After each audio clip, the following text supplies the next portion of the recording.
What is up, guys? Tony with Geekly Games, and today we got some Dark Knight for you guys.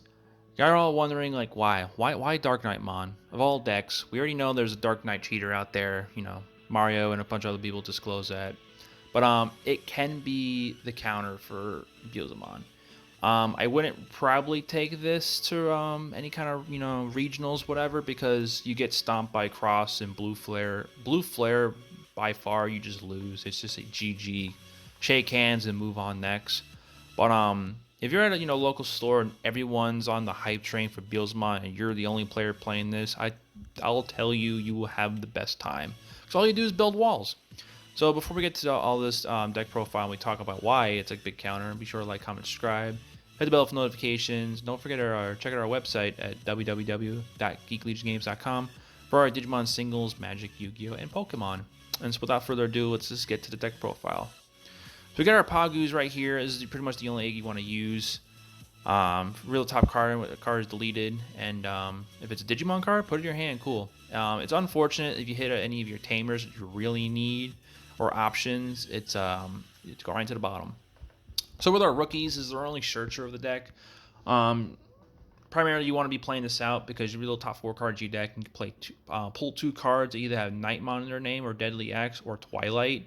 Put the rest at the bottom. So this card right here is going to pick up your tamers. It's going to pick up some of your Twilight cards you need, like our new Dark Knights and Deadly X's and all that fun stuff. But it's 2 cards in the list, so we're just maxing that on 4.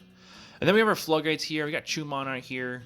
Not really the best early game for Beelzemon because they go ahead and just Digivolve on top of their Warp Imp and delete this once they trash something. However, if they don't have it out there, you have this in hand, they're going to start trashing next turn, like if they have a deletion imp on the way.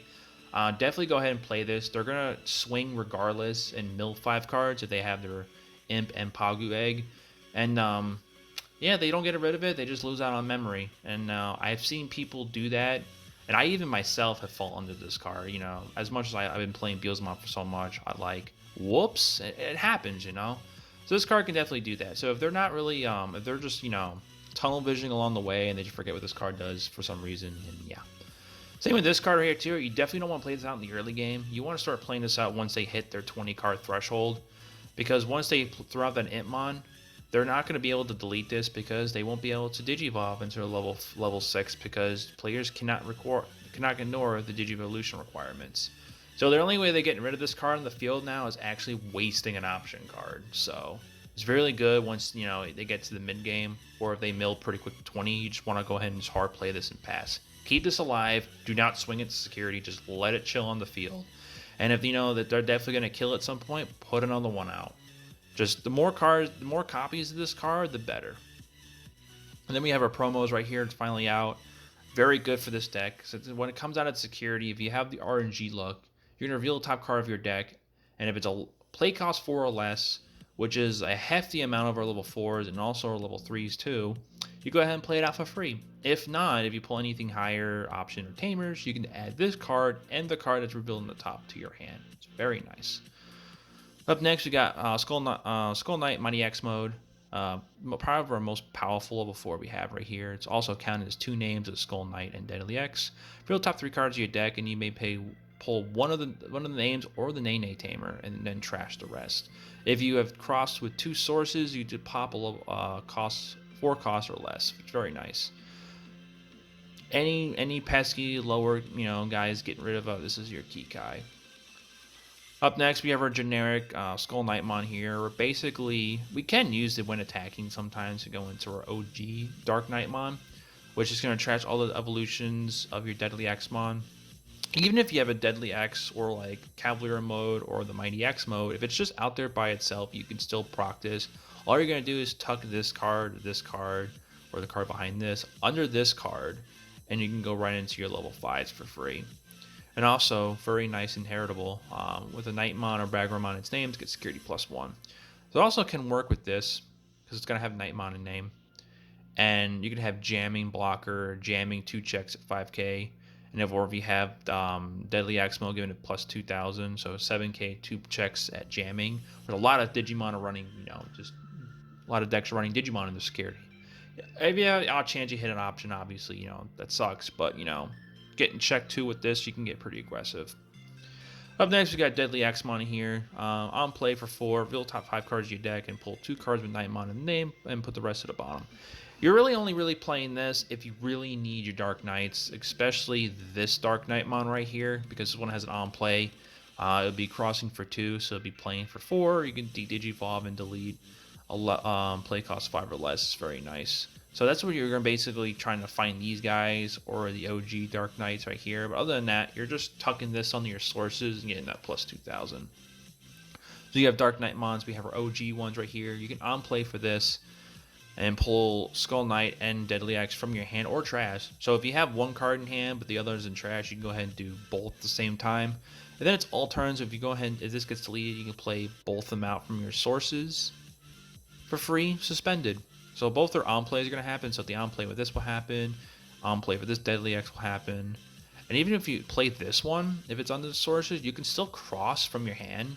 Because all it says here is when you would play this card, you may play specified cards from your hand to the battle area. You go ahead and pop something else. You're still going to be, you're not going to be paying anything or reducing anything, gaining memory or whatever. I had someone ask like, oh, if I did that, if I do the cross, whatever, would I gain memory? It was a weird question, but it doesn't happen that way. So if someone figures, says the same thing, it's obviously a no. Up next, our big boss mon. We're only running this at 3. I've never actually run this at 4 because once you find this, it's all you need. And basically when you go into this, you're either going for game or you're really in a tight spot for blocking. And we'll go over a block combo with this card in a little bit. When digivolving, return 1 black or purple Digimon other than this self from your trash in your hand. And then if you have Dark Knight or X anybody in Digievolution sources, you can delete one tamer. It could be yours or your opponent's and then unsuspend this Digimon. On deletion, you may play 1 Dark Knight from your trash without paying its memory cost. Very, very nice. So the combo with this, if you have more Nays out in the field, you're going to pop this and it's evos for 1. This is always going to evo for 4 because obviously our level 5s are Dark Knight. So combo, you go in for this for 4, gain 2 memory because the on deletion of this, and just restand. Very nice. So it's basically a 2 EVA. It's a 2 EVA cost because it'd be digivolving for 4 and gaining 2 memory. Got Pride Memboost. You can run Black Memboost if you want to, but the Pride's just 10 times better. You play it for 4 and real top 3 cards and play a level 4 or level 3 because that's basically a 4 cost or less. Any of them, and there's a huge number of them. I'm stuttering over here. I'm sorry, guys. You can play a lot of our level 4s, level 3s, and then trash the rest. I mean, obviously, if this hits all of our level 6s, that kind of sucks, but, it is what it is, and that's the cost of that. And then gain 2 memory at the delay effect. Our best option against any rookie, like Hunters, Crossheart, or even Beelzemon, which is another big counter, is Congo. Until the end of your opponent's turn, none of their Digimon with a play cost 7 or less can attack you. So if they have a bunch of warps on the field and you go ahead and play this out and they're trying to warp for game, whatever, they're just not going to do anything for their turn. And if you have all 3 in hand, just keep playing it out. Make them digivolve up at some point. You're going to make them keep trashing more, of course, whatever. But once you get a wall going, which once we get to our Nady, we'll explain why, they just lose the game hard. Quake Blast Firefather. Not a lot of people play this card. I'm not really a fan of this, but for this deck, you kind of have to. You can do Iron Fist Onslaught. There's other options out there too. But this one is just a single target. It's a security bomb meant only because other than us being a wall, we do need to delete something that can get over our walls, and this is basically it. It deletes one of your opponent's Digimon with a play cost 13 or less. We don't need to care about the Systemon, Royal Knight, Humbo Jumbo BS because we don't care it's black, so we run a black deck, we just play it. And then finally we got a Moral Ruler. I really like this card. Some people don't, but this card has a special place in my heart because while we have a Nada in the field, we can use this without color requirements. Trash 3 cards of our deck, and then we may pull a Dark Knight from our trash for its play costs, and we get to use sources from it as well. So this prime target is for this Darkknightmon only. So you can pay 0, then obviously play this out for 4 with the Digi requirements to Digivolve something and blow something out of the water, which is really nice. That's that little cheap combo. And then finally we have our Nenes, our tamer that gives us basically infinite blocker as long as we have it out. Real top 4 cards of your deck, and you may add a Nightmon, Deadly Axe, or Twilight in their traits and put the rest to the bottom. All your Digimon with Darkknightmon in its names or Twilight in its traits gain blocker. On deletion, gain 2 memory. So, combo time. So you got Darkknightmon right here, right? Beelzemon X is coming trying to swing for game, or it's blast mode. You're gonna have him block with this, right? Then it's gonna spit out this guy from trash. You're gonna go ahead and put 2 sources from your hand under this. De-Digivolve one on some Digimon and kill and blow something else out. Then they have a Digimon out that's bigger than this. You're gonna go ahead and block with this guy. Make sure you're popping this in the sources too, and whatever other Digimon after that, because you're gonna play this Digimon out again. Put 2 sources in if you can. It doesn't matter if you can. Look at the top 3 cards and just pick something, whatever. But if you're able to put 2 sources in on this, you go ahead and delete a 4 play cost 4 or less. And this is also another blocker. And if they have another attack as their last attack, block with this, and that's it. So you get 3 blocks off one single Digimon that goes into here, to here, and to here. And also, this card here is also Twilight, Crossheart, and a CRT. So our rookies here can also block as well. So that's really the blocking, and then obviously we have blocker here. If you can go into this for 1 to have blocker, if you really need to as well, because otherwise, once you get that Evo, this effect wears off. It's an enchantment. It can never get blocker again. But yeah, this is the deck. This is a pretty good counter to Beelzemon. Like I said, I wouldn't bring this to regionals because unless you think all 8 or 9 rounds you're going to go up against Beelzemon, this deck would be perfect because this card right here is also a big counter.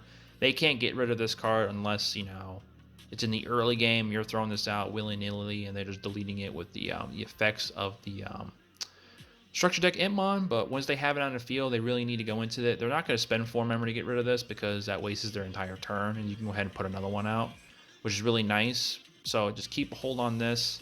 And I trust you. Like, this card right here will save you games. But yeah, what do you guys think? What can be added? What can be changed? And thoughts about the deck itself. If you played against this while playing Beelzemon and you've had a hard times, let me know in the comments below. I sure did for a couple games. Obviously, you can get around this if you play it enough. If you're a really smart player, you can definitely, get around the shenanigans of this. Play around this, of course. But some people just autopilot and are very naive, and they don't know what this card does, and they'll fall trap for it.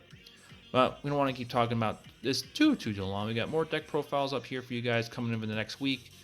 Don't forget to geek on, and we'll see you guys next time.